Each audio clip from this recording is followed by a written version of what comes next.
जय गुरुदेव, जय गुरुदेव। स्वामी जी महाराज खुद कह रहे हैं कि आपने ऐसा दृश्य प्रयागराज में कभी नहीं देखा। ये अमोलक वाणी उनकी मुखार बिंद से सुने।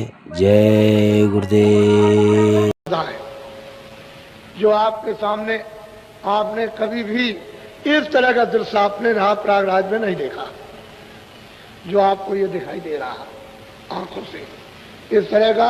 तो आप इसको ऐसा नहीं, आप जरा पहली तारीख को हो जाने दीजिए, मेरे मंच पर आकर के आप इस दृश्य को देख लीजिए तो आपकी समझ में आ जाएगा।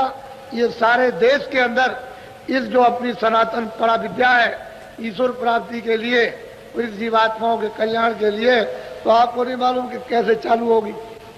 आप तो जानते हैं जीवों को तो लाभ होना ही चाहिए। ये तो सबके लिए समा, ये सबके लिए उसकी दया बरसेगी। तो ये नहीं है, यदि ऐसा मत समझो कि मैं बहुत बुरा हूं, मेरे लिए दया नहीं बरस सकी, ऐसी बात नहीं।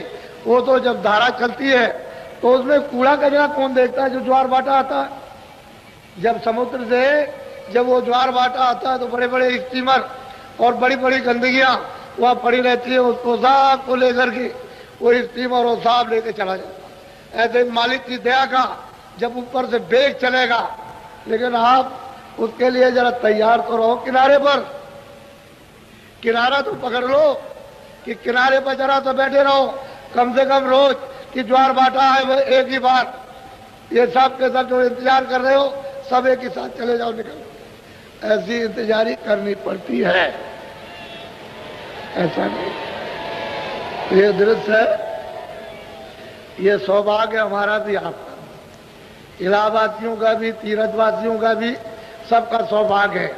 ऐसा नहीं किसी एक का हो, सभी का, जितने भी यहाँ रहते हैं सबका अहोभाग। और ये ऐसा सुजोग, ऐसा सौभाग्य में नहीं पड़ा।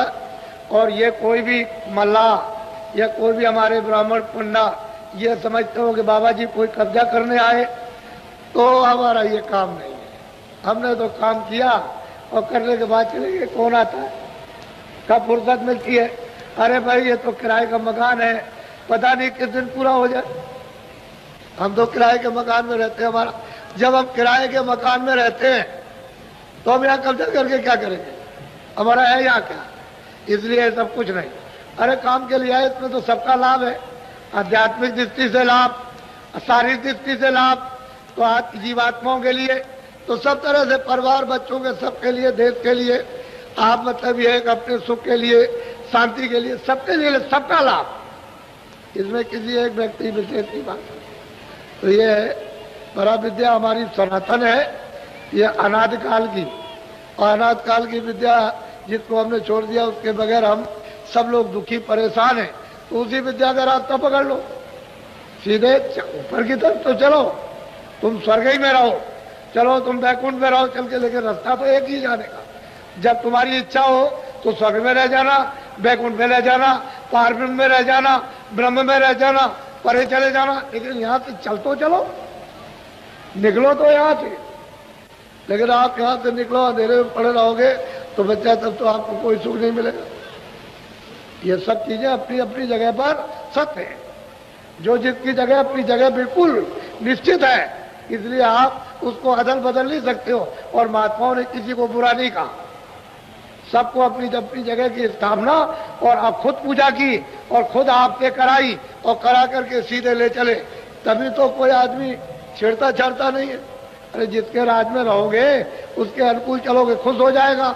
अब गोस्वामी जी महाराज कहते हैं कि वो बिलो को राम मुस्काई, कहते हैं मैं उसके अनुकूल रहा तो मुझे देख करके, मैं उनको देख करके वो प्रसन्न हो गए, कहा अच्छा तुम चले जाओ।